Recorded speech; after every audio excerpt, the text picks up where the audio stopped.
अल्हम्दुलिल्लाह रब्बिल आलमीन वस्सलातु वस्सलामु अला सय्यिदिल मुरसलीन अम्मा बाद फ़अऊज़ु बिल्लाहि मिनश शैतानिर रजीम बिस्मिल्लाहिर रहमानिर रहीम।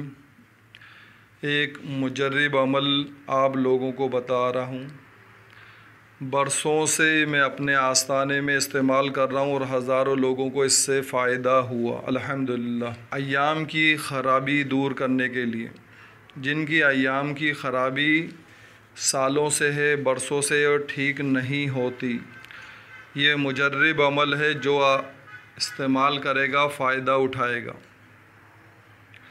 सरसों का तेल 1 किलो ले लें और आधा किलो मुनक्का ले लें।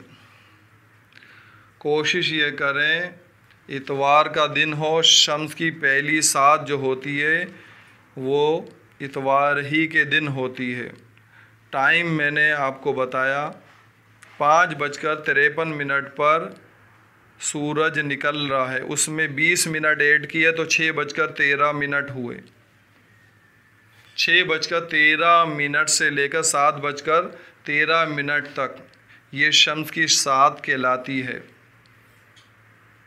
इसमें सूरह फातिहा तकरीबन 101 मरतबा पढ़कर, एक ही मरतबा यानी इतवार वाले दिन पढ़कर रख लें और रोज़ाना इस्तेमाल करें।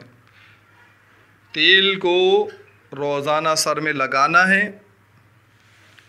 और मुनक्का 11 अदद सुबह और शाम खानी है। ये अमल मुसलसल जारी रखें, इंशाअल्लाह 11 दिन के अंदर ये मर्ज़ की ख़राबी दूर हो जाती है और मेंसेस जो भी ख़राबी होती है वो दुरुस्त होना शुरू हो जाती है और फौरी अय्याम आ जाएंगे। और जिन लोगों को फिर भी नहीं आए तो उनके लिए दरख्वास्त है कि ये अमल को जारी रखें। इस अमल को जारी रखें, इंशाअल्लाह ज़्यादा थोड़ा सा इस्तेमाल करेंगे तो अल्लाह के फ़ज़ल व करम से हम कामयाब हो जाएंगे। अल्लाह ताला दुआ अमल करने की तौफ़ीक़ अता फ़रमाए।